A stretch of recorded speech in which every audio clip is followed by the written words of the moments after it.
Should the government protect the citizens, all peaceful citizens, against people that want to use force to take their money?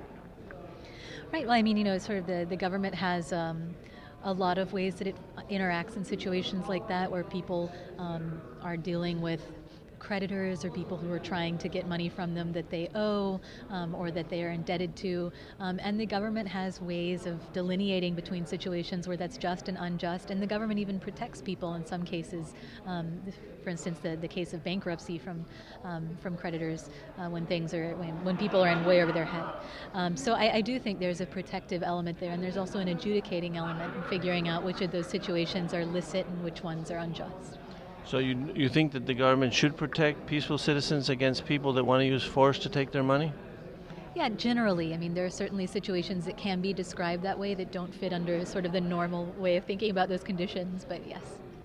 So if people can legally extract money and forcefully take money from other people, can you live well in a society like that where other people can legally forcefully take your money?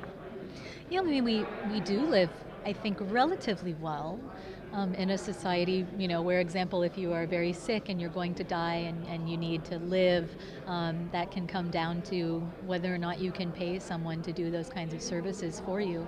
I think that that's an unfortunate state of affairs. I would prefer a more orderly and organized society where that didn't happen. But we are getting along now with a certain level of coercion that I find regrettable. But we are persisting as a society. Yeah. So, can you live well if other people can forcefully take your money legally? I mean,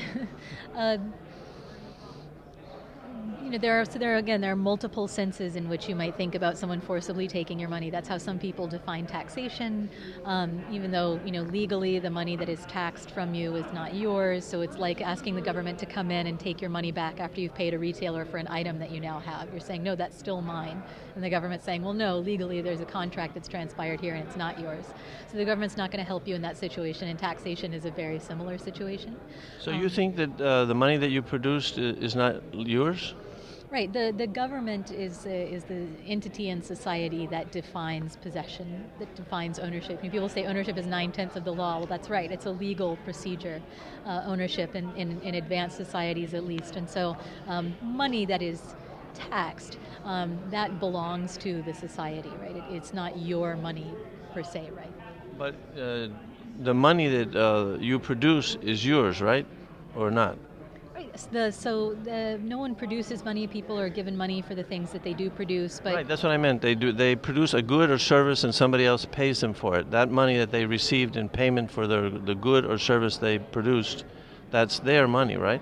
Right. Legally, the proceeds that come from that firm, some of them issue to the government, those are taxes, and some of them issue to the individual, and those are their wages or profits. So if you charge a certain amount of money for an interview or a lecture, it's your money, right? Well, some of it is taxes and some of it is mine, yeah. Some of it isn't yours. Right. You don't pay the taxes? Some of that money legally belongs to another entity that's not me. So. But first it has to be yours in order to be taxed, right? No, because the tax code exists. Oh, it was never yours. Right. The tax code exists prior to my acceptance of the contract. So I knew going into the contract that some portion of that was actually taxed money.